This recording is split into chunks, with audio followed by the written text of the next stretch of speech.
Уважаемые коллеги, Distinguished colleagues, heads of state, ladies and gentlemen, dear friends, we continue our expanded format group.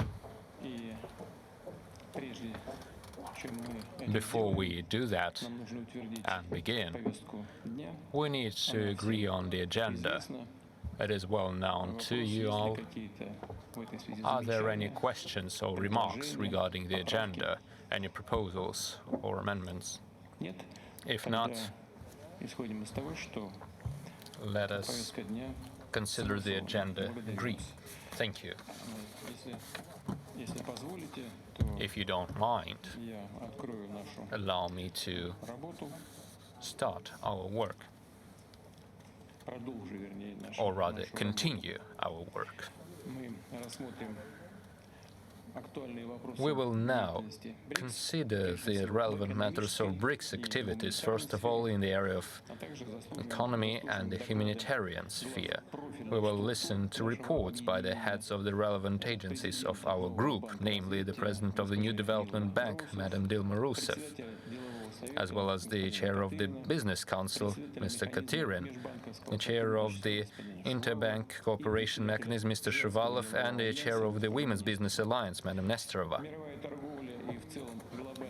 World trade and the global economy in general, as stated before, are undergoing significant changes. We should point out a positive factor. The center of business activities is gradually shifting towards the developing markets. We see the establishment of a multipolar model, which launches a new wave of growth, first of all in the countries of the global south and east, and naturally in the BRICS states. However, we still witness a significant crisis capacity, and it's not only about the geopolitical tension. What affects that is the continued growth of debt in the developed countries, the expanded practices of unilateral sanctions, protectionism, and unfair competition. As a result, we witness the fragmentation of international trade, the market of direct foreign investment, especially in the developing states. We see a high level of commodity price volatility. Due to inflation, the citizens' income and corporate revenues are dropping in numerous countries.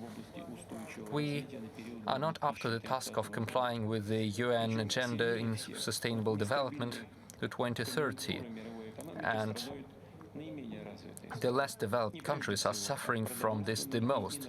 First of all, they're suffering from food and energy inflation. Speaking of the BRICS economies, overall, they show a good level of stability, thanks to responsible macroeconomic and financial policies of our governments. The majority of the group states expect to see accelerated growth rates in the middle term. The average BRICS economic growth in 2024-2025 would be 3.8%, according to estimations, while the global GDP would grow by 3.2 or 3.3%, according to estimates. The BRICS GDP share in purchasing power parity at the end of 2024 0,7%, что уверенно превышает долю стран группы 7, эта доля составит 30%, а 30% было по итогам 2023 года, в 2024 будет чуть повыше. Тенденция к сохранению лидирующих позиций БРИКС в мировой экономике, как представляется, будет укрепляться. Прежде всего, в силу таких объективных факторов, как рост населения, накопление капитала, урбанизация и увеличение... such as population growth, the increased labor efficiency and the innovations. We see the increased capacity of our economies to use all the advantages of the new wave of global growth. In order to do that, our countries need to step up the technological cooperation in such areas as technology, education, efficient resource allocation, trade and logistics, finance and trade, and significantly increase the volumes of capital investment. In this regard, we suggest creating a new BRICS investment platform, which would become a powerful tool to support our national economies and would ensure financial resources for the countries of the Global South and East. Let me point out that this year, our group has managed to agree on a number of initiatives aimed at solving the critical tasks of our common importance, in particular, to increase the sustainability of supply chains and added value, countering protectionism, to develop the e-commerce, to establish contacts through the special economic zones. We believe that the elaboration of a common position to establish more fair rules of the game in the global economy and the reform of the international finance system will be accelerated thanks to the launch of the special consultation mechanism of BRICS on the matters of the WTO. We need to keep working together to promote balanced approaches towards the low-emission model of development for the global economy. We need to counter the attempts to use the climate agenda to eliminate competition from the markets. This is especially important for the developing markets. This is what the BRICS Contact Group for Climate and Sustainable Development is doing. We see good promise in the initiative of the BRICS Partnership on Carbon Markets and the Climate Research Platform. The countries of the group are building up cooperation in eliminating the barriers for e-commerce and trade. The dynamic growth of the internet sales results in the increase of the number of commercial disputes which require fair consideration. The Russian chairmanship suggested establishing mutual exchange of information on the practices of the launch of online services to settle disputes in e-commerce, in order to make sure we can establish the joint framework procedures of the pre-court settlement of the disputes. Let me remind you of our own initiatives to establish the BRICS Investment Arbitration Center and the Convention on Settling Investment Disputes, which would increase the safety and security of the mutual capital investments. Over the entire BRICS space, we currently have over 2,500 special economic zones. We believe it is important to establish direct links between the management teams of such territories with preferential or reduced rates, in order to make sure they can exchange their best practices in building logistics hubs, localizing the industrial production, and establishing the beneficial and competitive conditions for the investors. A number of BRICS states are the leaders in the production of grains, of beans and oil cultures and products of agriculture. Therefore, we suggest starting the grain exchange of BRICS, which would ensure fair and predictable price indicators for the commodity prices, keeping in mind its special role in ensuring food security. Implementation of this initiative will help us protect national markets from negative external influence, speculations and attempts to create artificial food deficit. Over time, we're going to think of transforming the grain exchange into a full-fledged goods exchange. BRICS is making an undeniable contribution to global energy security. The grouping includes both key producers and consumers of energy resources. The joint energy research platform has proven its efficiency. Russia is promoting expansion of management of mineral resources. Cooperation. In July, Moscow hosted the first meeting of the geological platform, which has made it possible to revive the exchange of experience in the field of exploration and production of natural resources. We believe it is reasonable to establish a separate BRICS platform on precious metals and diamonds, because this market is overregulated by different trade barriers, bypassing the universal Kimberley process certification mechanism. The BRICS Competition Law and Policy Center has proven efficient. We believe it is useful to advance this work. In particular, we should launch an interstate platform on fair competition. Let me stress the successful meeting of heads and experts of tax services of BRICS countries that was held in Moscow, colleagues put forward some useful ideas, namely to develop a website for tax cooperation among BRICS countries and establishment of an online platform for digital solutions of tax services. Russia suggested creating a permanent tax secretariat of BRICS on a rotation basis. Increasing transport connectivity requires particular attention because it gives us additional possibilities for growth and diversification of mutual trade. This year, we launched a regular dialogue on this issue. We built subgroups on transport and logistics under the Business Council. We are discussing such future-oriented projects as establishment of a permanent BRICS logistics platform and a review of transport routes, as well as launching an electronic communication platform on transport, as well as establishment of a reinsurance pool. We've reached tangible progress in cooperation on public health care, facilitated by the October meeting of sectoral ministers. It set a long-term vector for work in the field of health care. We established a group on nuclear medicine that will promote cooperation in the field of production of innovative radiological medicines and diagnostics. St. Petersburg hosted a first BRICS forum on nuclear medicine that has proven efficient. We've launched an integrated early warning system for prevention of risks of mass infectious diseases. Russia put forward an initiative to establish a research BRICS network on public health care that should strengthen the national healthcare systems by means of exchanging advanced experience and expertise. We should further strengthen the potential of BRICS Vaccine R&D Center and the BRICS TB Research Network. On a separate note, I would like to mention the first edition of the BRICS Medicine Journal. From now on, doctors, researchers and students have a possibility to publish their innovative ideas. BRICS scientific and technical cooperation is making contribution to overcoming the global digital divide, development of artificial intelligence and new advanced technologies.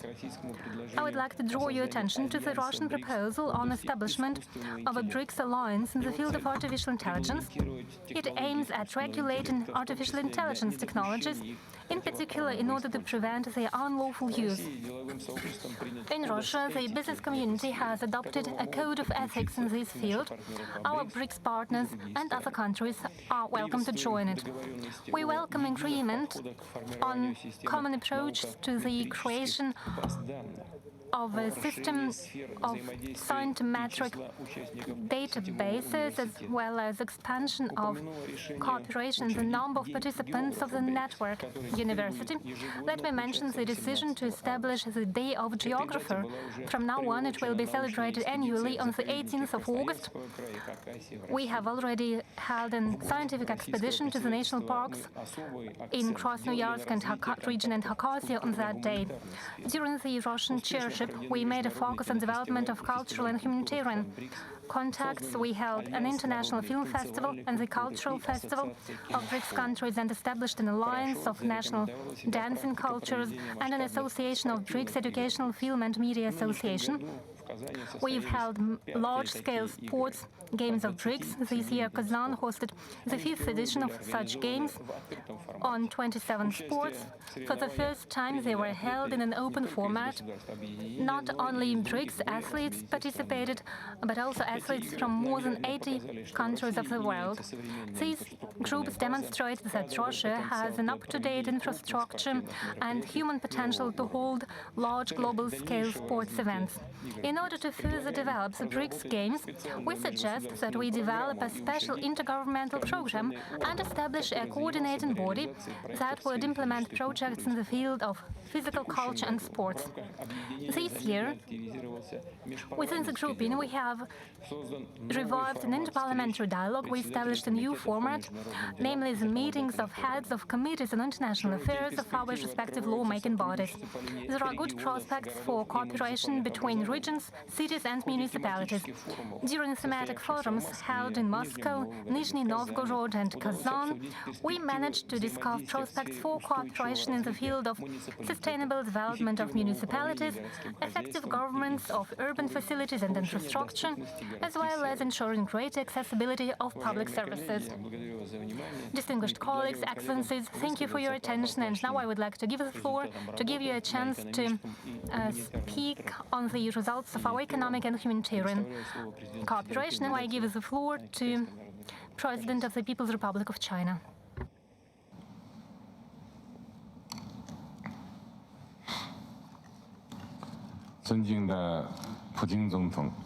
Your Excellency, President Vladimir Putin, colleagues. First of all, I wish to extend my warm congratulations on the successful opening of this summit. I also wish to thank President Putin and our host, Russia, for the thoughtful arrangements and warm hospitality. I'm confident that, through our concerted efforts, this summit will not only illuminate the path for cooperation within the expanded BRICS, but also mark the beginning of a new chapter in solidarity and cooperation of the Global South. As the world enters a new period defined by turbulence and transformation, we are confronted with pivotal choices that will shape our future. Should we allow the world to descend into the abyss of disorder and chaos, or should we strive to steer it back on the path of peace and development? This reminds me of a novel by Nikolai Chernyshevsky entitled What is to be Done? The protagonist's unwavering determination and passionate drive are exactly the kind of willpower we need today.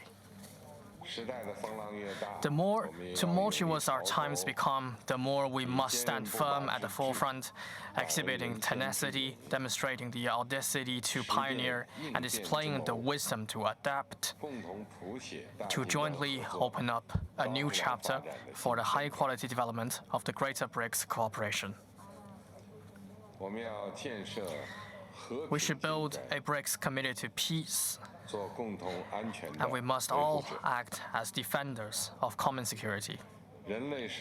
We humans are an indivisible community of security.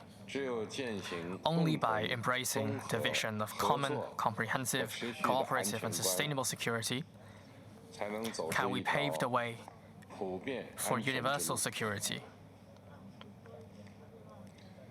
The Ukraine crisis still persists.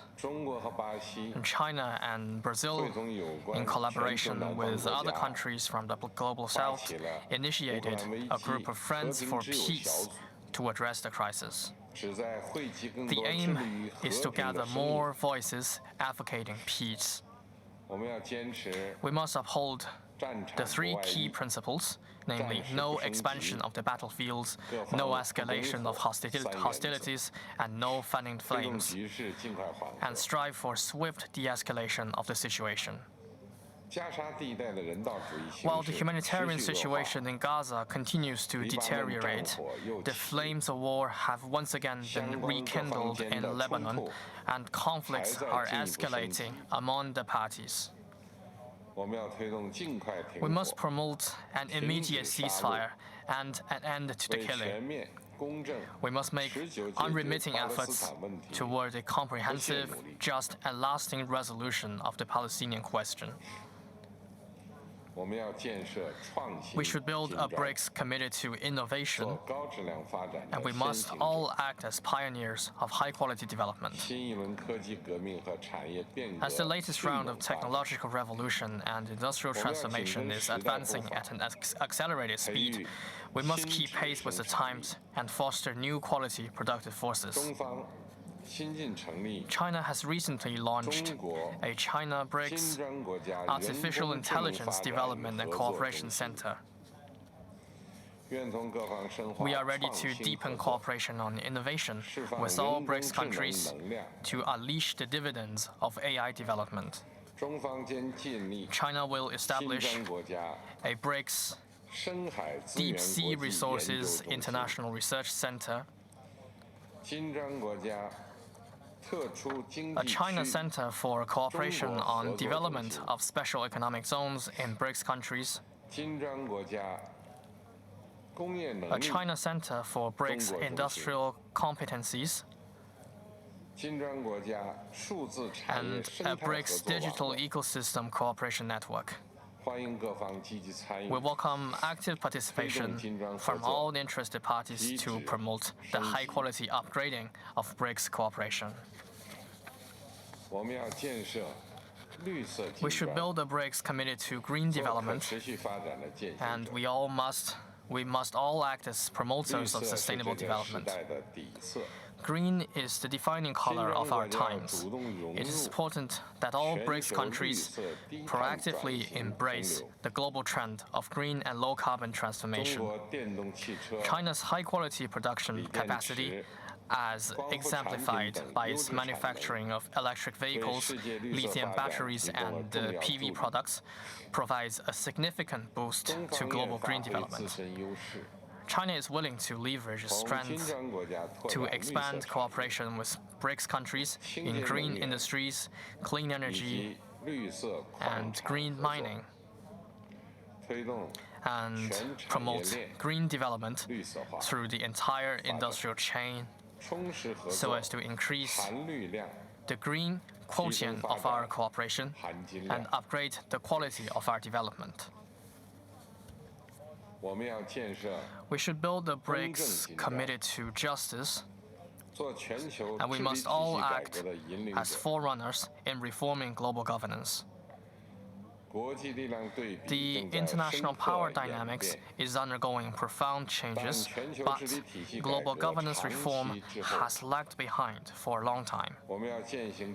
We should champion true multilateralism and adhere to the vision of global governance characterized by extensive consultation, joint contribution, and shared benefits. We must ensure that global governance reform is guided by the principles of fairness, justice, openness, and inclusiveness, and increase the representation and voice of Global South countries. The current developments make the reform of the international financial architecture all the more pressing. BRICS countries should play a leading role in the reform. We should deepen fiscal and financial cooperation, promote the connectivity of our financial infrastructure, and apply high standards of financial security. The new development bank should be expanded and strengthened. We must ensure that the international financial system more effectively reflects the changes in the global economic landscape.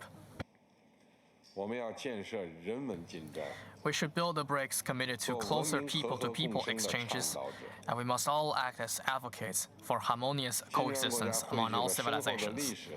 BRICS countries boast a profound and illustrious historical and cultural heritage. It is important that we promote the spirit of inclusiveness and harmonious coexistence among civilizations. We should enhance the exchange of governance experiences among BRICS countries and fully harness the untapped potential for cooperation in areas such as education, sports, and the arts, so that our diverse cultures can inspire one another and illuminate the path forward for BRICS.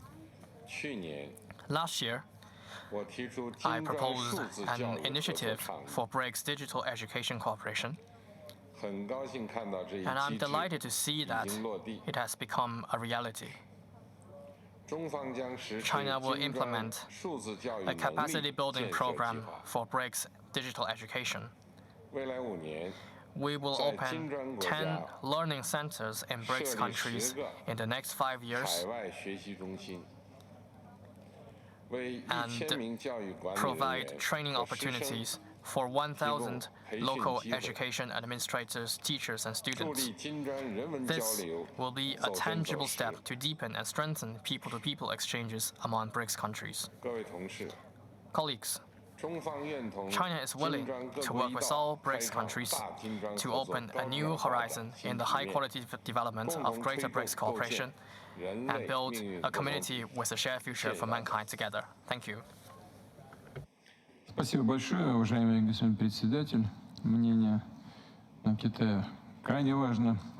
Thank you. It's very important for our grouping, and not only for BRICS. I'm sure that everybody actually followed your presentation with great attention. And now I'll pass the floor to the President of the Arab Republic of Egypt, Mr. Sisi. You have the floor, Your Excellency.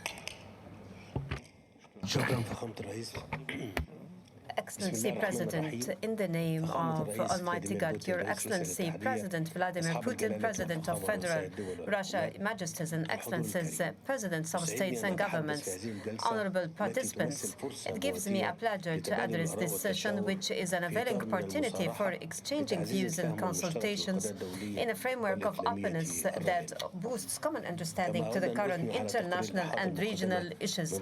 I would like as well to second the briefing reports submitted by the President of the New Development Bank, the representatives of BRICS Business Council, Businesswomen Alliance, and the bloc's mechanism of collaborating banks. I affirm our full support to their action. Ladies and gentlemen, Egypt fully believes of the significance of the enhancement of multipolar international order, including the UN and its organs at its core. It is the main anchor for maintaining peace, stability, and development gains. It is a robust guarantee for keeping international peace and security. However, the subsequent crises stormed the world over the past years unquestionably demonstrated how crippled is the international order in dealing with equity with conflicts around the globe. Furthermore, the state of polarization and selectivity with which the international order is characterized. Honorable participants, the international developments showed that the deficiency that the current international order suffers from is not only limited to political and security issues, rather is extended to economic and developmental themes. The developing countries are suffering from the surging debt issue and the non-availability of the required finance for the achievement of the sustainable development goals, further to the high cost of financing and lending. Out of this, Egypt attaches great priority to taking concrete moves, safeguarding that the international community would undertake its role for the provision of concessional financing for the realization of development in the developing states through putting in place innovative and effective mechanisms for financing development and holistic mechanisms ensuring the sustainable management of the developing countries' debt. Honorable participants, I would like to also to note that in last June, Egypt hosted the first international forum of the New Development Bank. That forum was designed to introduce the bank transactions and the support it provides to both the public and private sectors and discuss the prospects of future cooperation among the BRICS member states. This comes within our faith of the key role assumed by the New Development Bank for providing concessional financing, supporting the execution of developmental projects in developing countries, notably in the sectors of transportation, clean energy, digital infrastructure, and urban development. Majesties and Excellencies, the expansion of BRICS grouping early this year reflects the grouping's nation's attention to strengthening multilateral cooperation and raising the voice and interests of the developing countries in various international and regional fora. Based on such, Egypt emphasizes its support towards bolstering consultation and coordination among the BRICS nations and intensifying cooperation in face of common international challenges, notably climate change, access to concessional financing, food security, upsurging rates of poverty and hunger, and the expansion of the digital and knowledge gap. Egypt equally asserts the importance for advancing cooperation frameworks in financial settlements in local currencies, investment of relative advantages of the grouping's nations to launch common economic investment and developmental projects, particularly in the fields of agriculture, industry, digital transformation, and new and renewable energy. Further to our support to the key role of BRICS Business Council, the bloc's Businesswomen Alliances in scaling up cooperation between the private sector and entrepreneurs in the member states as major partners in the efforts of realization of sustainable development. Ladies and gentlemen, before I conclude my speech, I would like anew to confirm Egypt's commitment to the principles and pivots of BRICS action, as well as its earnestness to promoting cooperation among its states, contributing to the optimization of its role in instilling security and stability, increasing the global economic growth, and attaining sustainable development goals. Thank you. Peace be upon you. May Allah's blessing shower you. Thank you, distinguished Mr. President, and thank you first and foremost for what we have discussed outside. We've discussed the situation in the region. You briefed us in greater details about that. And now we have online President of Brazil. And it's my pleasure to pass the floor to Mr. De Silva. You have the floor, Your Excellency.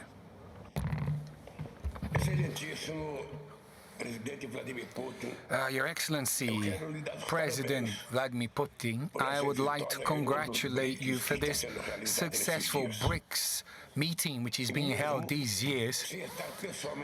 Even though I'm not in Kazan in person, I would like to acknowledge how pleased I am to be addressing my BRICS brothers and sisters. I would like to thank the group members for their support in Brazil's presidency of the G20. Your support has been crucial to advance essential initiatives for reducing inequalities, such as taxing the super rich. Our countries have implemented successful social policies that can serve as an example for the rest of the world in recent years. The Global Alliance Against Hunger and Poverty is already in an advanced stage of membership. I invite everyone to join the initiative, which was born at the G20 but is open to other participants. BRICS is an essential player in tackling climate change. There is no doubt that the greatest responsibility lies with rich countries, whose emissions record has culminated in the climate crisis that afflicts us today. It is necessary to go beyond the 100 billion promised annually and not fulfilled, and strengthen measures to monitor the commitments made. Scientific data expresses an unprecedented sense of urgency. The planet is one, and its future depends on collective action. It is also up to emerging countries to do their part to limit the rise in global temperature to 1.5 degrees. At COP30 in Berlin, together we will show that it is possible to reconcile greater ambition in our nationally determined contributions with the principle of common but differentiated responsibilities. In the Brazilian BRICS presidency, we want to reaffirm the bloc's vocation in the fight for a multipolar world and for less asymmetrical relations between countries. We cannot accept the imposition of apartheid in access to vaccines and medicines, as occurred during the pandemic, nor in the development of artificial intelligence, which is on its way to becoming a privilege of few. We need to strengthen our technological capabilities and encourage the adoption of non-exclusive multilateral frameworks in which the voice of governments prevails over private interests. BRICS has been responsible for a significant portion of global economic growth in recent decades. Together, we are over 3.6 billion people who are part of dynamic markets with high social mobility. We represent 36% of global GDP by purchasing power parity. We have 72% of the planet's rare earths, 75% of the manganese, and 50% of the graphite. However, financial flows continue to flow to rich nations. It is a Marshall Plan in reverse, in which emerging and developing economies finance the developed world. BRICS initiatives and institutions break with this logic. Business Council actions have contributed to expanding trade between us. Brazilian exports to BRICS countries grew 12-fold between 2003 and 2023. BRICS is currently the origin of almost a third of Brazil's imports. The Women's Business Alliance is creating networks to foster women's economic empowerment and combating persistent gender inequalities. Through the Interbank Cooperation Mechanism, our national development banks will establish credit lines in local currencies, which will reduce transaction costs for small and medium-sized enterprises. The new development bank which is celebrating its 10th anniversary this year, has invested in the infrastructure needed to strengthen our economies and promote a just and sovereign transition. Under the leadership of sister Dilma Rousseff, the NDB currently has a portfolio of almost 100 projects, financing in the order of $33 billion. It was designed to succeed where the Bretton Woods institutions continue to fail. Rather than offering programs that impose conditionalities, the NDB finances projects aligned with national priorities. Rather than furthering disparities, its governance is based on equal voting. Now is the time to move forward with creating alternative payment methods for transactions between our countries. It's not about replacing our currencies, but we need to work to ensure that the multipolar order we desire is reflected in the international financial system. This discussion needs to be approached seriously, cautiously, and with technical solidity, but it cannot be postponed any further. Many insist on dividing the world into friends and enemies. But the most vulnerable are not interested in simplistic dichotomies. What they want is plenty of food, decent work, and quality, universally accessible public schools and hospitals. It is a healthy environment without climate events that put its survival at risk. It is a life of peace without weapons that victimize innocent people. As President Erdogan said at the UN General Assembly, Gaza has become the world's largest cemetery for children and women in the world. This folly is now spreading to the West Bank and Lebanon. Avoiding escalation and initiating peace negotiations is also crucial in the conflict in Ukraine. As we have two wars with the potential to become global, it is essential to restore our ability to work together towards common goals. Therefore, the motto of the Brazilian presidency will be strengthening cooperation in the Global South for more inclusive and sustainable governance. I hope, my brothers and sisters, to see you at the next summit for us to build another chapter of our common history. Thank you very much, President Putin, and thank you, brothers and sisters in Kazan. Thank you, Mr. President. Brazil,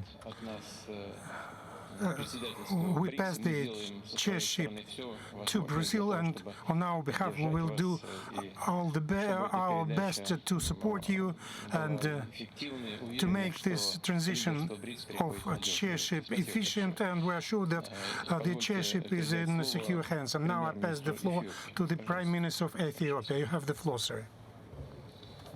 Excellency Vladimir Putin, President of the Russian Federation, Excellencies, Heads of State and Government, distinguished delegates, I would like to express my sincere gratitude to President Vladimir Putin for hosting the 16th BRICS Summit. This gathering represents hope in our pursuit of effective multilateralism to address the pressing global challenges we face today.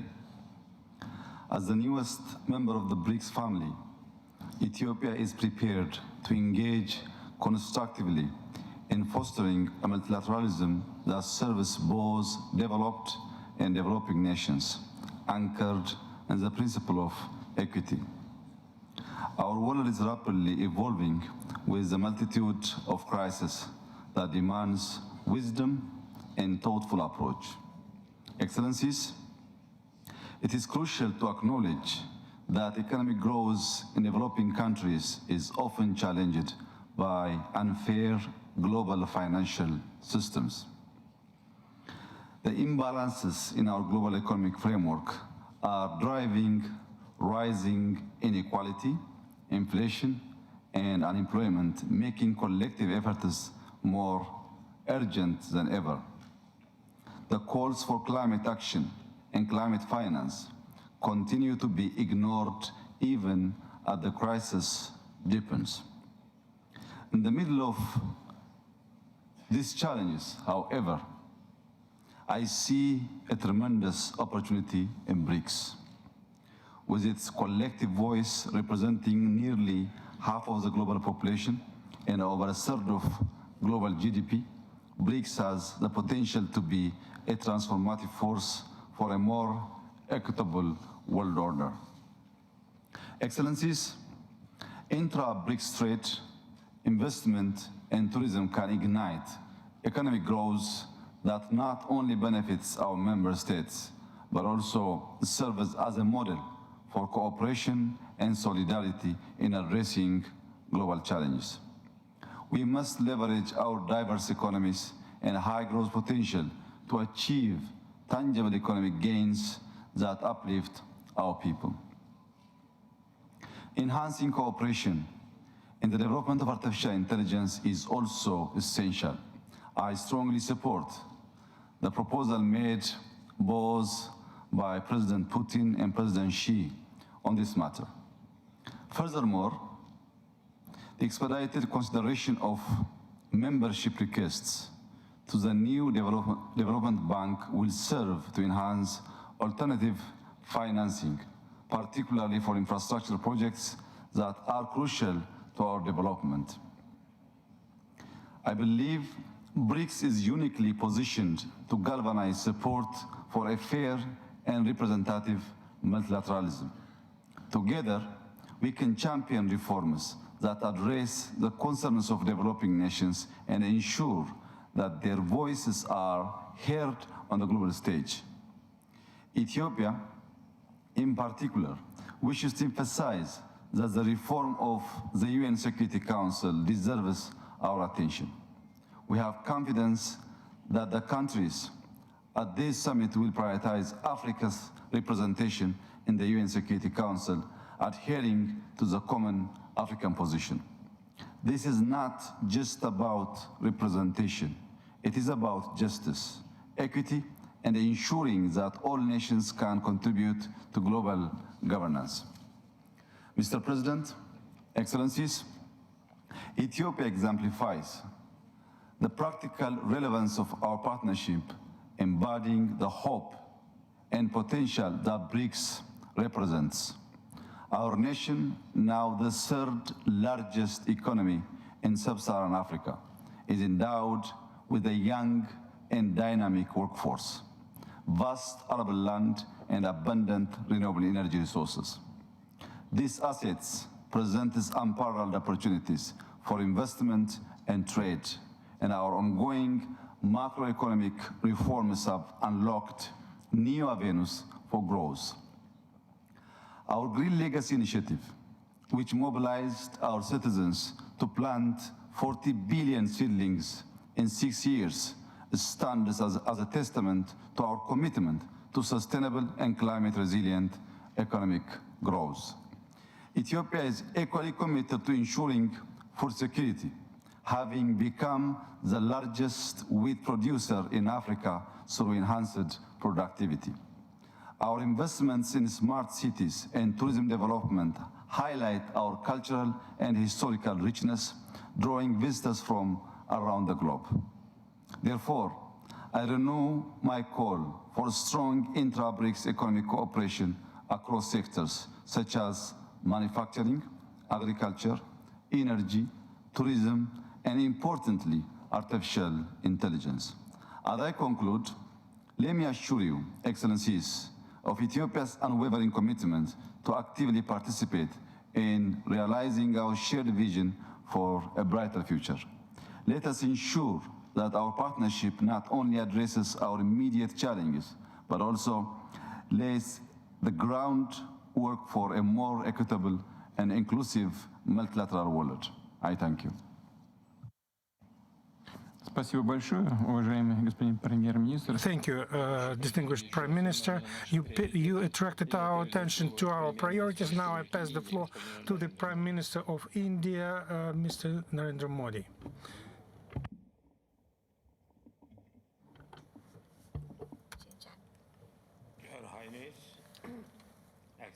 Your Highness, Excellencies, ladies and gentlemen, congratulations to President Putin for the excellent organization of the 16th BRICS Summit.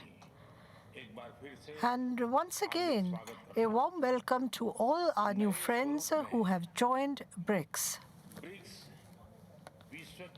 In its new expanded formation, BRICS accounts for 40% of the world's humanity and about 30% of the global economy. In the last nearly 2 decades, BRICS has achieved many milestones. I'm confident that in the times to come, this organization will emerge as a more effective medium to face global challenges. Friends, I would also like to convey warm greetings to Her Excellency Dilma Rousseff, President of the New Development Bank. In the last 10 years, this bank has emerged as an important option for the development needs of the countries of the Global South. With the opening of GIFT, or Gujarat International Finance Tech City in India, as well as regional centers in Africa and Russia, have boosted the activities of this bank. And development projects worth about $35 billion have been sanctioned. NDB indeed should continue to work on the basis of the demand-driven principle. And while expanding the bank, ensuring long-term financial sustainability, healthy credit rating, and market access should remain a priority. Friends, in its new expanded format, BRICS has emerged as an economy of more than $30 trillion. The BRICS Business Council and the BRICS Women Business Alliance have played a special role in increasing our economic cooperation. This year, the consensus reached within BRICS on WTO reforms, trade facilitation in agriculture, resilient supply chains, e-commerce, and special economic zones will strengthen our economic cooperation. Amidst all these initiatives, we should also focus on the interests of small and medium-scale industries. I'm pleased that the BRICS Startup Forum proposed during India's presidency in 2021 will be launched this year. The Railway Research Network initiative taken by India is also playing an important role in increasing logistics and supply chain connectivity among BRICS countries. This year, the consensus reached by BRICS countries in collaboration with UNIDO to prepare a skilled workforce for Industry 4.0 is quite significant. The BRICS Vaccine R&D Center, launched in 2022, is helping increase health security in all the countries. We would be happy to share India's successful experience in digital health with BRICS partners. Friends, climate change has been a subject of our common priority. We welcome the consensus reached for the BRICS Open Carbon Market Partnership under Russia's presidency. In India, too, special emphasis is being laid on green growth, climate-resilient infrastructure, and green transition. Indeed, India has taken up several initiatives like the International Solar Alliance, Coalition for Disaster Resilient Infrastructure, Mission Life, that is Lifestyle for Environment, Ek Ped Maa Ke Naam, or a tree in the name of your mother. Last year, during COP28, we started an important initiative called Green Credit. I invite BRICS partners to join these initiatives. Special emphasis is being laid on the construction of infrastructure in all BRICS countries. In India, we have established a digital platform called the Gati Shakti portal to rapidly expand multimodal connectivity. This has helped in integrated infrastructure development, planning and implementation, and has reduced logistic costs. We'll be happy to share our experiences with all of you.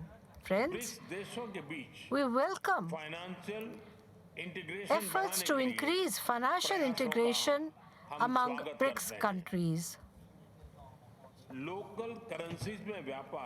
Trade in local currencies and smooth cross-border payments will strengthen our economic cooperation. The Unified Payments Interface, UPI, developed by India, is a huge success story, and it has been adopted in many countries. Last year, together with His Highness Sheikh Mohammed, it was also launched in the UAE. We are also willing to cooperate with other BRICS countries in this area. Friends, India is fully committed to increasing cooperation under BRICS. Our strong belief in our diversity and multipolarity is our strength.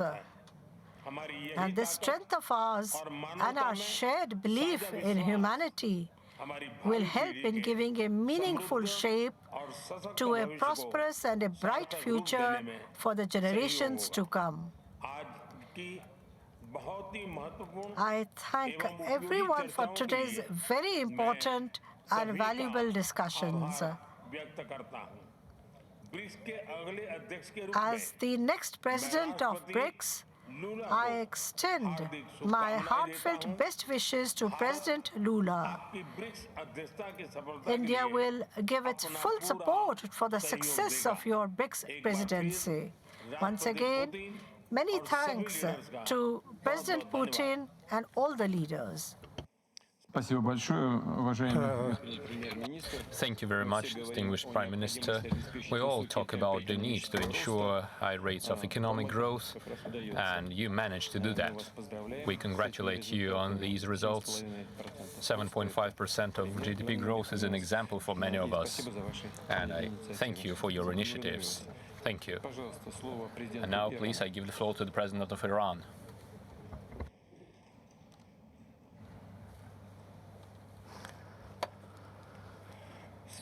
In the name of God, the Beneficent, the Merciful. Your Excellency, Mr. Vladimir Putin, the Honorable President of the Russian Federation, distinguished heads of BRICS member states, Excellencies, ladies and gentlemen,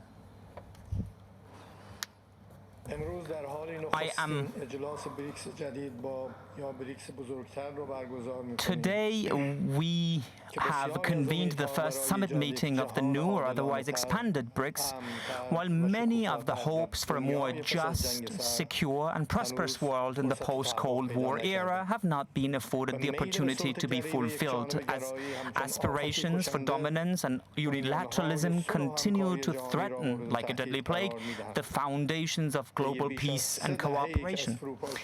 Over the 3 decades since the collapse of the bipolar system, it has become abundantly clear that the Western powers have it that peace, democracy, prosperity and development can only be achieved through the pathways they define and assign.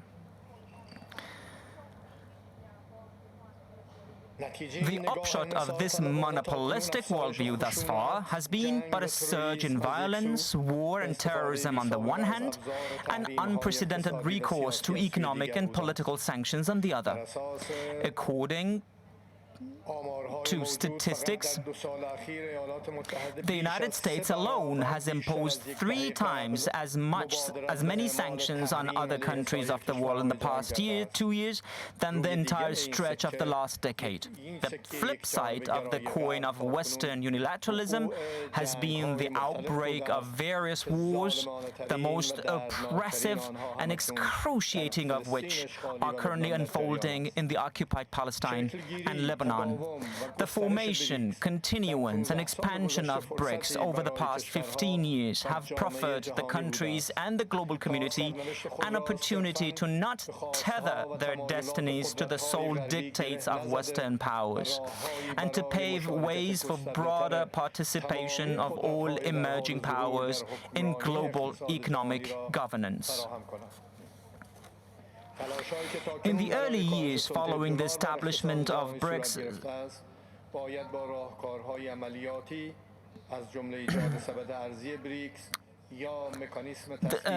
or the new payment systems independent of dollar need be strengthened. The independent countries can no longer indemnify the United States for its unsound financial policies or its failure to combat systemic corruption in its financial sector.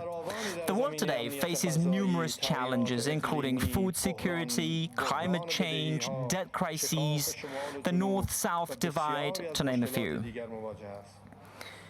Addressing these issues, which have disproportionately exposed the developing countries and the global south to tension and harm, must go through the active participation of these nations.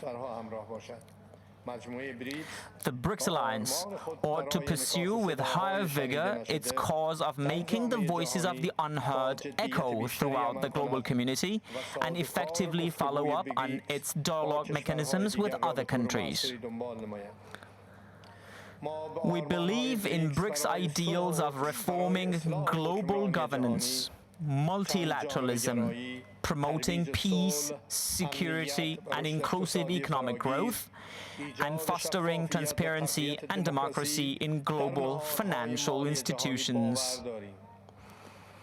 For its part, the Islamic Republic of Iran will make every effort to ensure that BRICS, aloof from politicization and geopolitical conflicts, successfully navigates the tasks of reforming the global economic governance structure and creating alternative opportunities for the development and prosperity of the global South.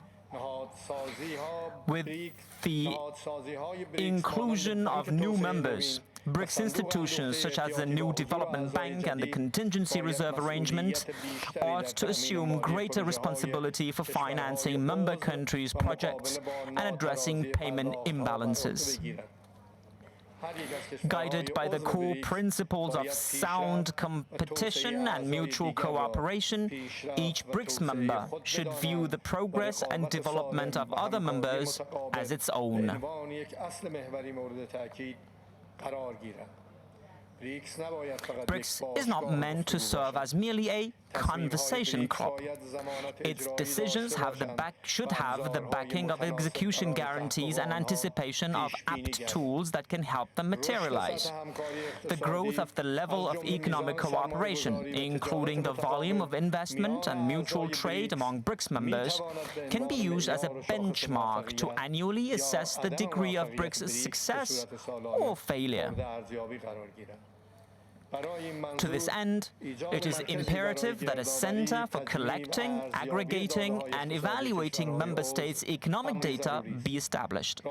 Such a center can pursue multiple objectives, from collecting customs data, and it can to creating tracking and tracing systems for products, establishing a common digital platform for registering and exchanging tax data, and shared data platforms for financial and commercial analysis using data mining and artificial intelligence technologies. It can help operate transit routes which will reduce delivery delays, and these are topics that merit more attention in BRICS decision-making. As I conclude, I should like to express my appreciation to the people and government of Russia for organizing this summit and for having taken on the weighty responsibility of presiding over BRICS in 2024. Once again, I would like to underline that achieving widespread and global economic prosperity and development goes through universal peace and security.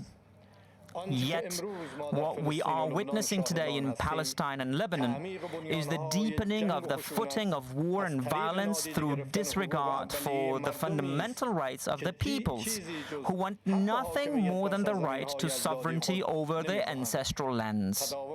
The continuation of the ongoing situation will indubitably continue to push the world closer to the risk of widespread insecurity and war. Therefore, I call on all the distinguished members of this valuable and influential BRICS to marshal all their collective and individual capacities to introduce change to the situation, to put an end to war in Gaza and Lebanon, and to reduce tensions in our region. Thank you, and I look forward to seeing you again. Thank you, Mr. President. You mentioned very important things, namely, it is our common goal to ensure broad cooperation in the interests of the global majority. This is why we are all here, and this is why we work. Thank you very much. Now I give the floor to the President of South Africa, please. Your Excellency, President Vladimir Putin, Your Excellencies, fellow BRICS leaders, honorable ministers, excellencies, and ladies and gentlemen. Allow me to start by thanking President Putin and the people of Russia for hosting this, the 16th BRICS summit in this beautiful city of Kazan. It is fitting that we hold the BRICS summit in a city that is so rich in heritage and culture, as we embrace this new chapter in BRICS as an expanded family of countries equally rich in history, culture, and capability. Our story as the BRICS countries is a story of solidarity, of mutual respect and mutual benefit. BRICS is an inclusive formation that has the ability to change the trajectory of the global South. To do this, we must realize the full potential of our economic partnership to ensure sustainable development for all and not just for some. We must undertake bold steps towards a mutual, shared, and equitable prosperity for all. Like most of the world, South Africa desires the smooth operation of supply chains, trade, tourism, and financial flows free from external influence in a multipolar world. Working together, the BRICS family has an important role in addressing the key challenges of the Global South in partnership with like-minded emerging market economies. We look forward to the report that will be given by our finance ministers and central bank governors on the use of local currencies in international trade and financial transactions between BRICS members and their trading partners. A few days ago, the BRICS business entities gathered in Moscow under the stewardship of the BRICS Business Council to explore tangible trade opportunities between our countries. For South Africa, these endeavors, which are focused on practical results, are critical in addressing our country's central national priority of inclusive economic growth.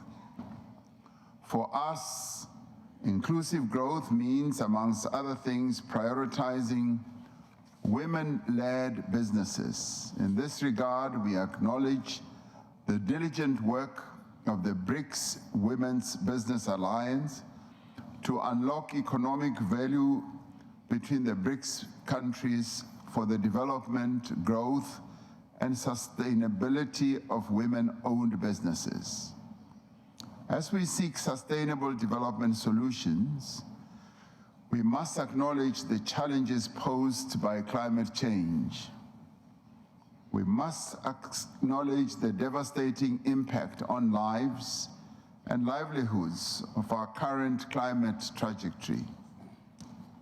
As South Africa, we remain committed to a just transition to a low-carbon economy. We are committed to the reduction of global emissions, guided by the principle of common but differentiated responsibilities and respective capabilities. While countries with developing economies remain severely impacted by climate change, they have contributed the least to the current climate crisis that the world is experiencing. It is therefore vital that industrialized nations honor their climate commitments and ensure a just and equitable transition. It is essential that climate actions do not deepen global inequality or stifle the developmental aspirations of the countries in the global south. To achieve the objectives of the BRICS Strategy for Economic Partnership 2025, we must further explore pathways to unlock opportunities and address challenges confronted by micro, small, and medium-sized enterprises that operate in BRICS countries. We must intensify cooperation amongst BRICS members by launching common development programs in the fields of exports, industrial cooperation, and technology exchange. We have called for the recalibration of trade rules to enable industrialization. The WTO must be reformed. We must enhance beneficiation of mineral endowments of BRICS countries closest to the source where these minerals are produced. This is important for development and for the advancement of our decarbonization goals. The unique role that is played by the new development bank as a multinational development bank is pivotal to the development aspirations of our group and emerging markets and developing economies at large. We commend the work that is being done and progress that is being achieved by the new development bank under the excellent leadership of our dearest sister, Dilma Rousseff. It is one of the finest examples of the value of the BRICS group because it is supporting the growth and development of countries of the global south. And this is a great strength. And as we enhance the development of these countries, we also need to focus on peace and security in the world.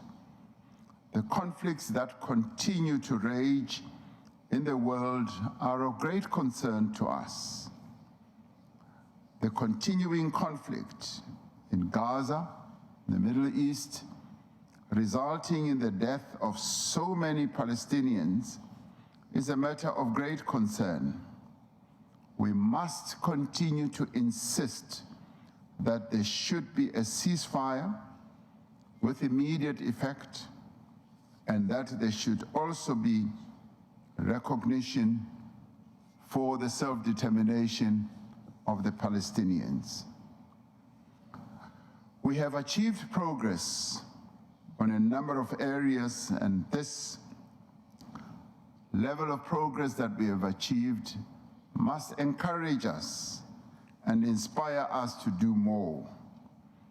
And it must also make BRICS to become an even more effective instrument for global peace and for global progress at all levels, economic and otherwise. I thank you. Thank you very much, Mr. President. Thank you for pointing out the challenges for the global south.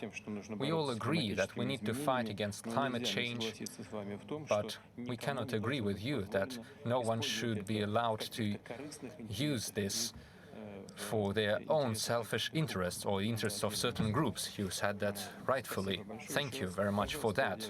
And now I would like to give the floor to the Minister of Foreign Affairs of the United Arab Emirates.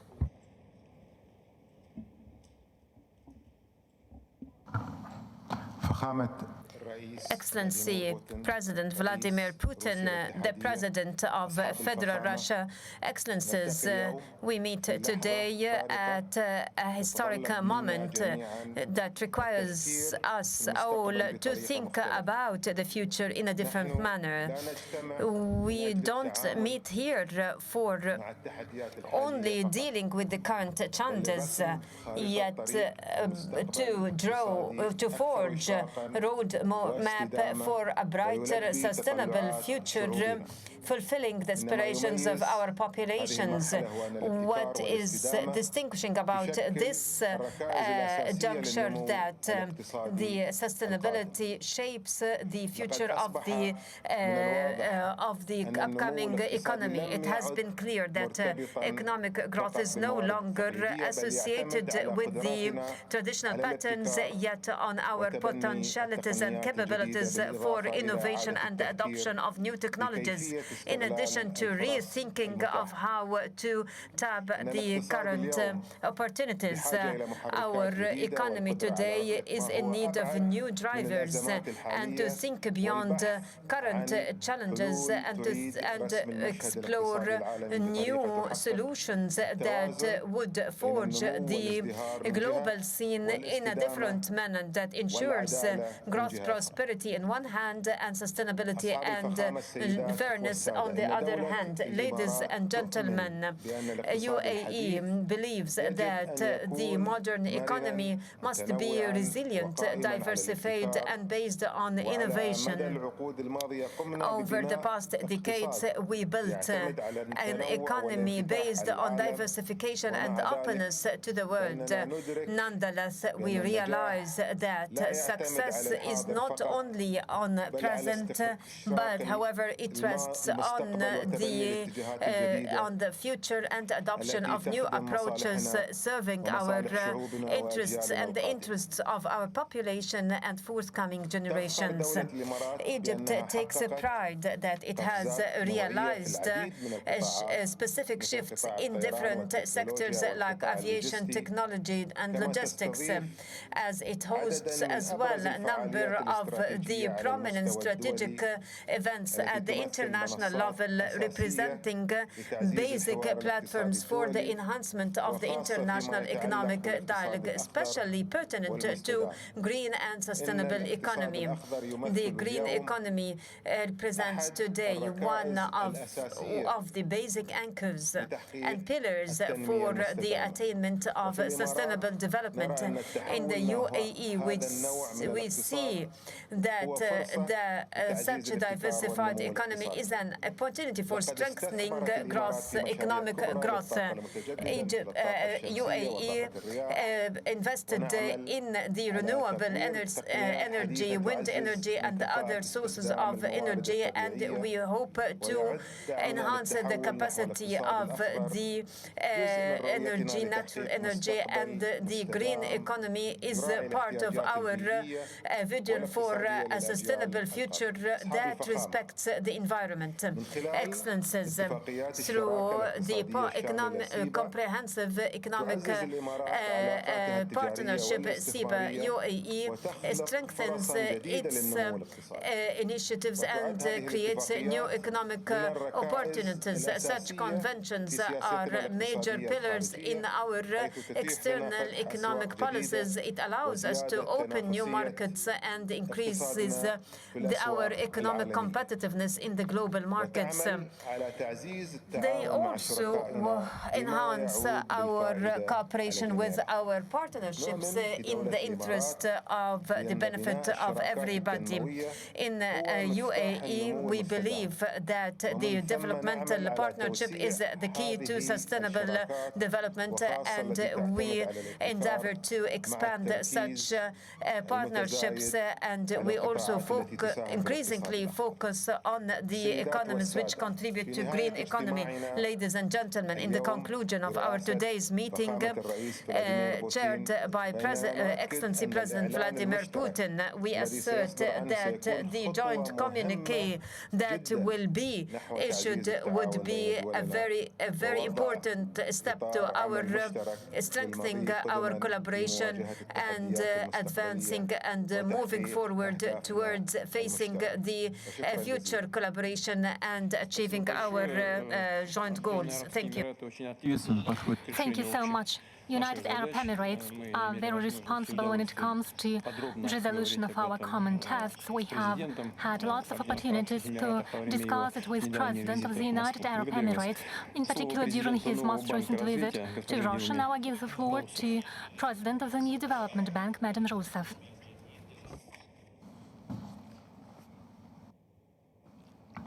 I would like to salute the President of the Russian Federation, Mr. Vladimir Putin, for his warm welcome and for the excellent organization as the host of the BRICS summit, and for allowing us to come to this magnificent city in a very developed region in Russian, which is the city of Kazan, in the Tatar region. I'd like to greet all the other presidents here in attendance, as well as the heads of delegation and prime ministers. Ladies and gentlemen, over the next few months, important events are going to have an effect on the world economic panorama. After the central bank in the US cut interest rates in mid-September, the world is watching a new cycle where interest rates are being reduced, and once more friction is provoked and triggered by the predominance of these policies over the rest of the world. The future pace of this interest cuts is completely independent of the trajectory of the work market or inflation in the US. What shows the lack of control that most countries have on its own interest rate trajectory, exchange rate trajectory in Europe.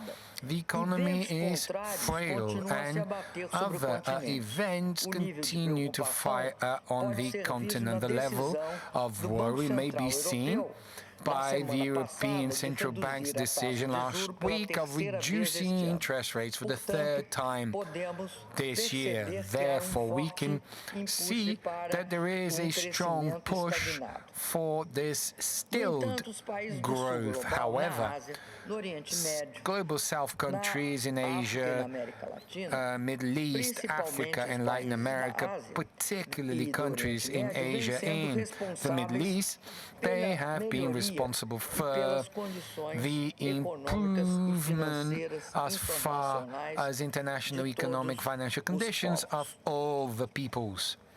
Now, at the geopolitical level, the dramatic situation in Palestine, in the Middle East, continues to be a core point as far as our concern is concerned, particularly for the fact that the death of children and women has just the one explanation, termination. The complexities of the region, they also affect the transport and international logistics situation. Hence, the complex geopolitical situation is something that is added also to the use of the US dollar as a weapon for the changing of living conditions of populations that also affects the basis of the international financial system, which is trust and integrity. Therefore, it is within this scenario that NDB has been developing its activities. The first months of my time in office at NDB, they were very challenging because at that time the bank was undergoing a deterioration of its liquidity situation after 15 months of any public access to raising of funds outside of the bond markets that were very important for the bank, and this happened during the COVID pandemic. Starting in 2023, the NDB started to take measures to overcome these challenges. It identified its real need fund raising needs and managed to focus its resources going back to the market in April last year, and this return allowed for a better perception as far as risk is concerned in relation to NDB. Since then, the new development bank, the NDB, came back to the market many times, raising funds in RMB, in Hong Kong dollars, in dollars in the Middle East, in USDs, and also rands from South Africa, totaling almost 12 billion in many different operations. Basically speaking, the bank forces a diversification strategy, releasing bonds in the local markets for emissions in local currencies, also extending maturity as well as reducing costs, making the most of its unique position in the Asian and Middle East markets. And thus, we're able to reduce our financing spread in 45 base points for dollar loans we have started to issue within a 5-year maturity, and we are actually expecting to be able to do more. The descending cost trajectory that we've been experiencing shows that the bank is on the right path. Resuming fundraising activities allowed us to make disbursements for hired projects in addition to signing new financing contracts and increase the so-called project pipeline for NDB. Only for the years of 2024 and 2025, we projected a project pipeline from 39 to 40 projects that goes from transport infrastructure, clean energy, energy efficiency, water, sanitation, environmental protection, social and digital infrastructure, totaling almost 10 billion USDs. The accumulated disbursements from the bank have reached $20.6 billion since its creation. The bank has financed 101 investment projects, which has totaled around $35 billion. The new development bank is expecting and wants to put a lot of emphasis in the financing in local currencies, and this is critical to increase our financing capacity, such as our strategy from 2022 to 2026 that establishes the goal of ensuring that 30% of all financing will be done so using currencies from member countries. Up until now, the approval of projects in local currencies from our countries has reached 28.3%. Thus, we are reaching the 30% already, and this is why it is critical for us to promote new technologies, promote new platforms for financing in local currencies. This approach, in addition to being important and ensuring us higher financial sovereignty and ensuring that the finances also reflect the importance of our countries' investments and trade, also tries to solve this imbalance created from the cash flows when we take these USDs for them to be expressed in local currencies and the financing of the payment being done in international dollar, because this has been one of the sources that explains the high level of indebtedness of global South countries. Because once you raise funds in local currencies, you do away with the need for hedging and you create a protection against the volatility of interest and exchange rates. Your Excellencies, distinguished guests, ladies and gentlemen, the positive results reached by NDB recently have allowed for an important new reduction to be approved for sovereign loans for our member countries.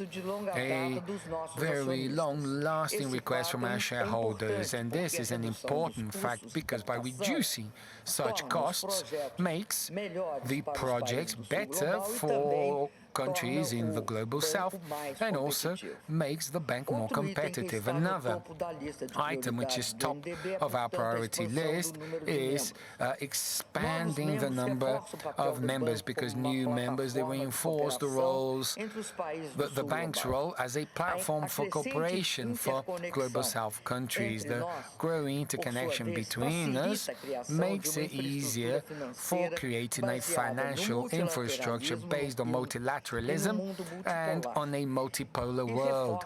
And it also boosts this dynamic. In 2023 and 2024, NDB had many formal consultations sent for them to become members of the country, which shows how consolidated the NDB is and how attractive it is for global south nations. In a debate held in the last meeting of the bank governors, we are now finalizing the process for admitting Algeria as a member of the bank. The NDB tried to reach another strategic goal, which is to become a center of knowledge, and thus the bank has promoted relevant discussions about the sustainable development and also the use of currencies from member countries, exploring platforms and technologies to offer more favorable financial conditions for emerging markets and developing countries. It is thus the commitment that the bank has of exploring new, innovative and important financing platforms in local currencies. It has also been very important to share development views and experiences, particularly to share our processes of overcoming energy-related problems, transforming this experience in benefits for member countries. Lastly, I am happy to say that despite the uncertainties and global challenges, the new development bank has moved forward and has shown positive trends in this last period. However, this does not mean that we are pleased with what we have reached. This only makes us capable of striving to reach more and get more, fulfilling our institutional mandate to the benefit of our member countries means to continue to work to increase our financial capacity, particularly through the financing platforms for local currencies so that we may have necessary resources to provide for the needs that we know are many, be it in facing inequalities and development, be it in energy transition, be it in the sphere of striving to reach a safer, more stable world for all of us in favor of this more multipolar world. Thank you very much. Thank you very much, Madam Rousseff. You said that the dollar was used as a weapon. It is true, and we see that. I think it is a great mistake by those who do it, since the use of the dollar, which is still the most important tool in global finance, and its use as a political tool undermines trust in this currency, thereby reducing its capabilities. We are not the ones who do that, it's others. We are not rejecting the dollar or fighting against it, but if they don't let us work with it, what else should we do? We should seek other alternatives, and this is exactly what we do. We aspire to cooperation, but still we should understand that the longer we live and work under someone else's rules and on someone else's platforms, the longer the transition will take to build a new, fair economic financial system, and the more turbulence we will experience, including those that we now witness in the Middle East. We'll talk to our colleagues about this later. Thank you very much for your work. And now, allow me to give the floor to the chair of the BRICS Business Council, Mr. Cyril. Thank you, distinguished Mr. President, heads of state and government, participants of the meeting. This year, the BRICS Business Council continued active promotion of the flagship initiatives aimed at strengthening BRICS partnerships. I would like to point out that in the course of our work we aspire to preserve continuity of our Business Council agenda, while magnifying it through new relevant initiatives in accordance with the requests that we receive from our country's business communities. Priority attention was paid to the integration of our work in the expanded BRICS format. Our work culminated in the large-scale BRICS Business Forum on the 18th of October in Moscow, bringing together over 1,000 members of the business communities of the countries of BRICS. We worked during 4 panel sessions involving all the relevant areas of business cooperation. During the forum, we also awarded the winners of the International Best Practices Competition of BRICS and the Women's Startup Competition. The main outcomes and proposals of the forum, elaborated by the BRICS Business Council, served as the foundation for the yearly annual report that we provide for your consideration. This is the main outcome of our work this year. This document includes 46 recommendations to continue cooperation in the following areas: infrastructure, transportation and logistics, financial services and investments, agriculture, trade and international cooperation, digital economy and artificial intelligence, energy, green economy, climate, aviation and industry, professional training. Keeping in mind the high importance of transportation as the priority condition to expand international trade, the Council pays close attention to the matters of strengthening transportation and logistics links, as well as developing international transportation corridors and elaborating the modern intermodal logistics solutions to establish the seamless transportation infrastructure. The second priority block, which serves as the core of the Business Council agenda this year, is about establishing the sustainable financial system. We paid much attention to the creation of new BRICS international payments mechanisms, payment services, the BRICS credit ratings, as well as the matters of insurance market cooperation. The third priority area for the Business Council of BRICS for this year is the development of the digital economy as well as the cooperation in the area of AI. In this context, the efforts of the Business Council were aimed to promote the initiatives to establish a joint digital infrastructure, the joint use of biometric identification systems, as well as the development of information security and digital inclusivity.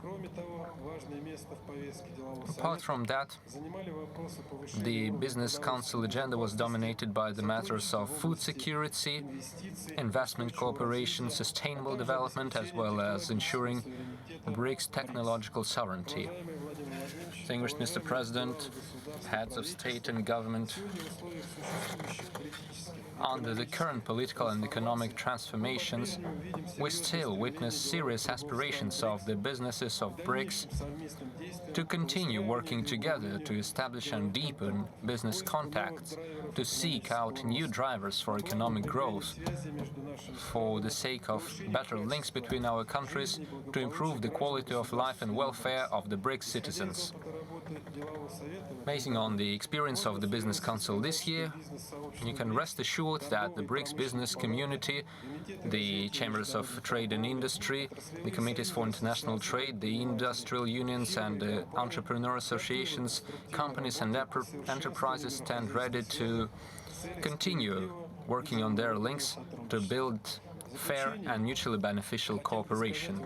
To conclude, I would like to say, Mr. President, distinguished heads of state and government, that the BRICS Business Council will continue promoting and implementing the capacity of the economic capacity of the group, guided by the principles of continuity, openness, mutual trust, respect, and the interests of each party. Thank you for your attention. Thank you very much. I was giving a speech recently for the Business Council in Moscow, and I believe that all our country's entrepreneurs aspired to direct contacts with each other, and we will keep promoting that. Thank you. Now I would like to give the floor to the chair of the Interbank Cooperation Mechanism, Mr. Shuvalov. Distinguished leaders, ladies and gentlemen, Mr. President, development banks are meant to assist governments and peoples in overcoming the challenges moving toward a more fair world order. We are grateful to our partners of the Interbank Cooperation Mechanism for their active involvement in our work during the chairmanship of the VEB.RF.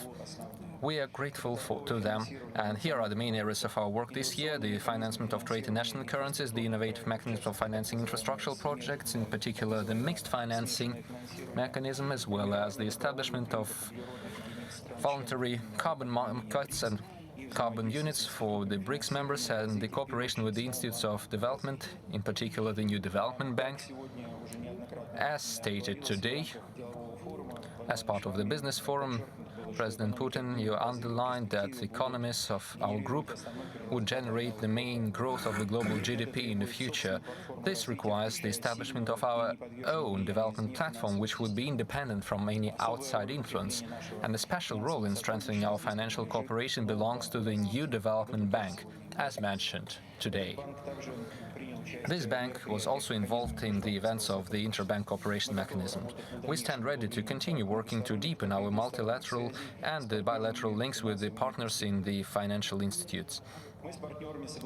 Together with the partners, we agreed upon the updated framework agreement on cooperation, as well as signed an agreement on credit lines in national currencies with China and South Africa, and we expect that this document would later be joined by Brazil and India.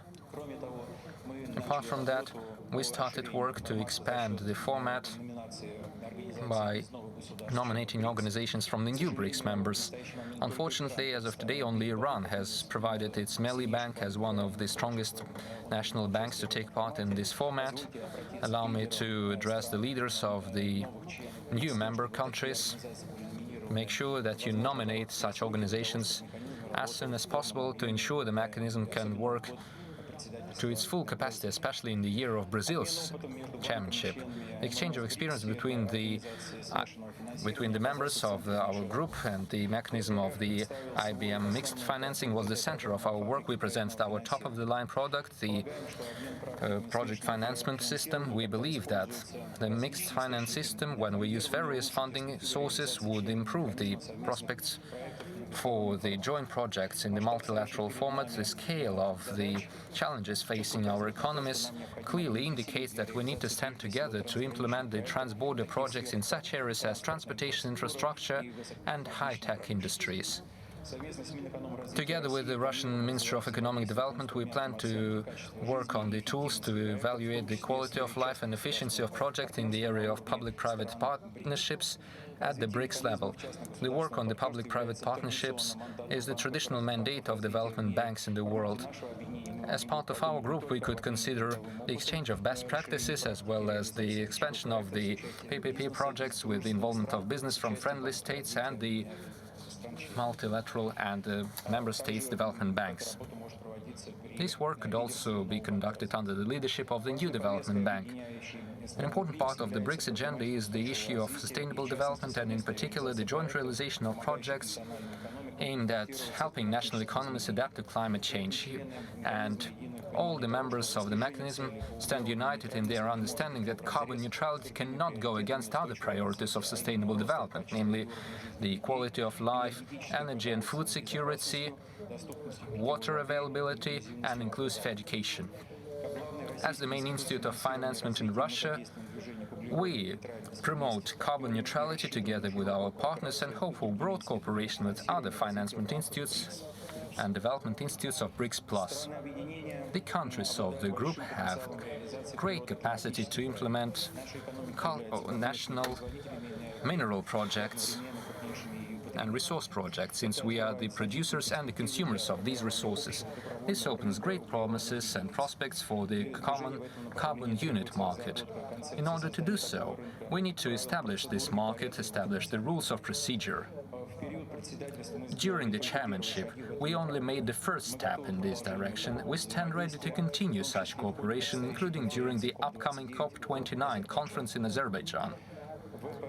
The VEB.RF stands ready to expand cooperation as part of the BRICS IBM, and we have accumulated significant experience in modern economy, city economy, the building of schools, modernizing city transportation, energy sites, water supply, and utilities. We stand ready to share our experience and expertise with our partners. To conclude, I would like to welcome the Brazilian Development Bank, BNDES, as the chair of the BRICS ICM in 2025. We stand ready to provide comprehensive support to the BNDES as part of its chairmanship. Thank you. We wish you success. Thank you for your work. It's one of the most important areas of our activities. Banks, actually, is blood for world economy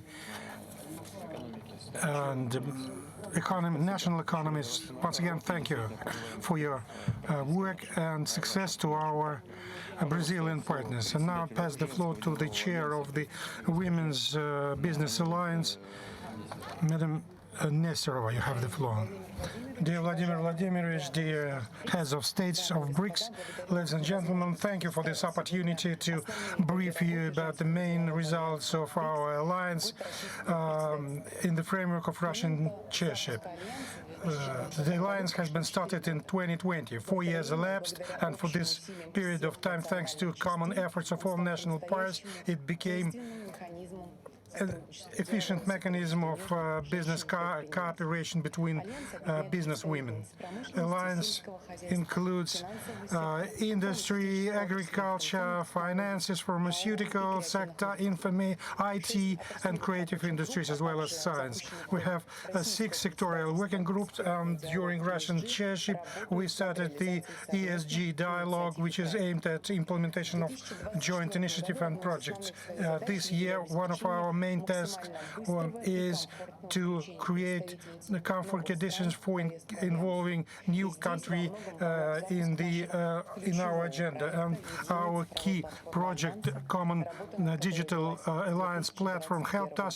We started developing it back in 2021. This portal allows business women to get all the necessary information about the alliance projects and initiatives, to mark their business interests and to develop direct business contacts with their countries from our countries, and became part of business activities of BRICS.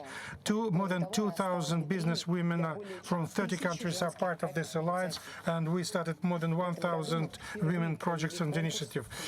We organized the competition of women business startups, and which included more than 100,000 business women from 29 countries. The majority of requests had to do with highly technological, innovative projects, and business women actually active in different areas. Just I quote a few examples. Iran, business women, they developed a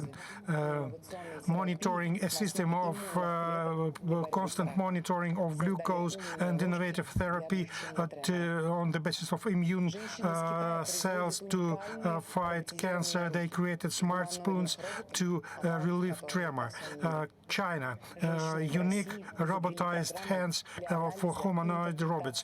Russia, progress software for analysis and interpretation of CT, MRT, etc. They developed technologies for online diagnostic of cardio monitoring. So the alliance platform offers them the opportunity to scale up the best practices. We keep working with them because this is the basis for implementation of multilateral initiatives and projects. All these projects we included into digest, which reflects the results of this competition. The entrepreneurship of business women is diverse, but there are areas where ladies dominate. And first of all, in the social area, where they create more comfortable social environment. Alliance studied 10 countries of BRICS in the economy of care, patients' care, elders and disabled care. And as a result, we published a white book which is dealing with care economics, and where 100 best practices are reflected, how to eliminate administrative barriers for ladies, etc., etc. The document has been published on the Alliance platform. It could be updated, and we will keep working on that. At the same time, Alliance has published in the report about the situation of ladies in BRICS. The report is published every year. It's the initiative of Chinese colleagues. It has been started in 2022. There is an active interest in other countries to establish cooperation with the Alliance and business women of BRICS. Last year, on the basis of the South Africa initiative, we organized in Zambia, Zimbabwe, Lesotho, and Mozambique national centers.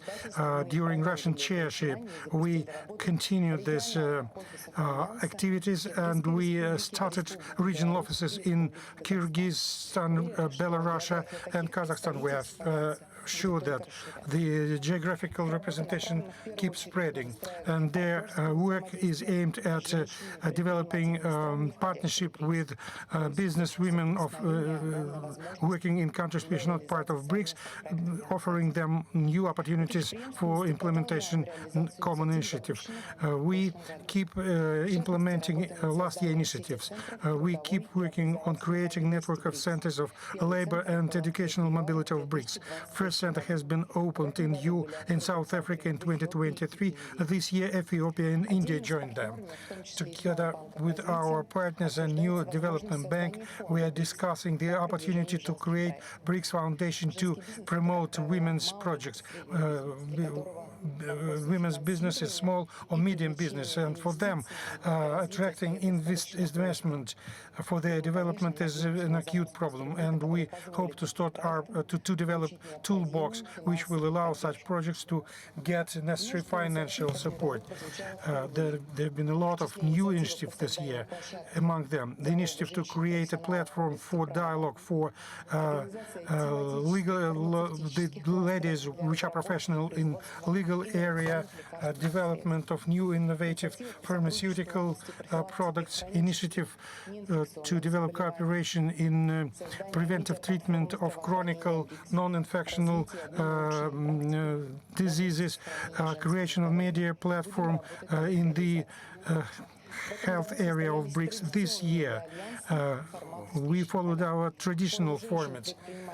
The Forum of Businesswomen, we Forum in Brazil, the Forum of BRICS in China, St. Pete Economic Forum in Eurasian Women's Forum in Russia. We started a new format. Last June in Moscow, we organized the first forum of women's entrepreneurship, which included 400 dialogues from 30 countries of the world, and not only 10 countries of BRICS were active, but other countries were active as well. And the participants have common interest vis-à-vis our activities, our agenda, and their aim to get specific business results. Actually, we've witnessed the consolidation of our partner dialogue on the basis of equality, dialogue between new BRICS members and founding countries. All these results we've reflected in the yearly digest of our alliance, and we are presenting it today to you. The business women number increasing, and we actually keep working on solving our tasks, and we have thousands and thousands of projects and 2,000 of business women who have a common interest vis-à-vis BRICS. And thank you for your attention. Thank you. On my behalf, on behalf of my colleague, I'd like to thank you for your work, and we will do our best to support your ideas, implement them. And I do hope that Brazilian chairmanship will continue your work. Now I'd like to ask my colleagues whether anyone of you would like to comment anything or add something. No. Then, with your permission, I'd like to say a few concluding words. Once again, I'd like to thank you for substantial and active, interest-provoking discussion. We have discussed in detail priority issues dealing with strategic partnership in BRICS. We have outlined perspective for further cooperation. We've expressed common or similar positions vis-à-vis the majority of actual and global regional problems.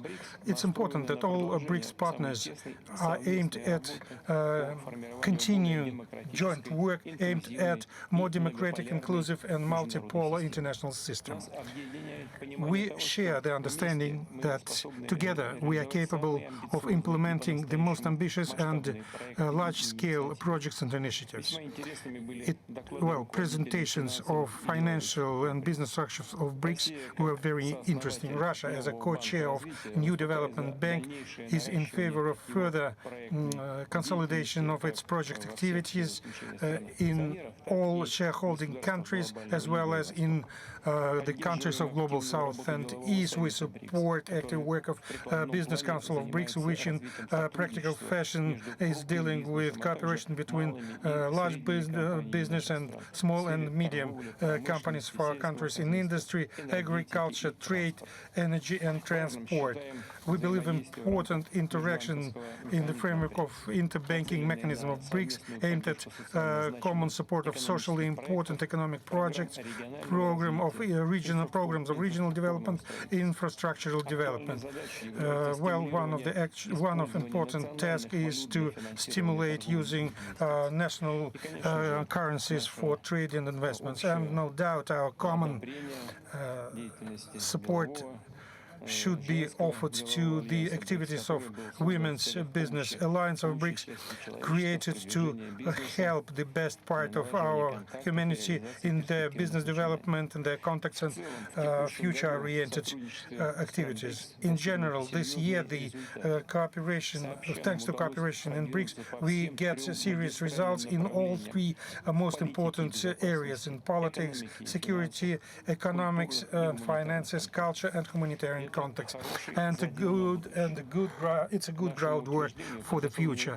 Well, the final declaration is ready for our adoption, and declaration reflects our general evaluation of the situation in the world, results of Russian chairship in BRICS, and future-oriented areas for our cooperation are also determined. Colleagues, any comments, any addition to this declaration? If not, then I propose to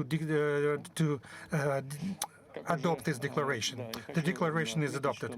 And I'd like to mention that we are planning to distribute this document in the UN as our common document. As it was mentioned, starting from next January,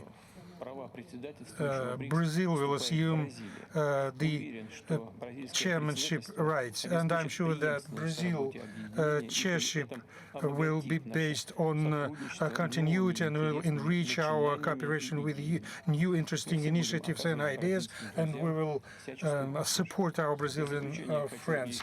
And at the end, I'd like to thank you for constructive and productive joint work, and to declare our meeting of BRICS Summit in the expanded fashion concluded. Tomorrow we will have outreach BRICS Plus, and we will discuss important issues of interaction between our group and other countries of the world majority. And this evening I invite you to the reception, and delegations which came for tomorrow's meeting are invited there also.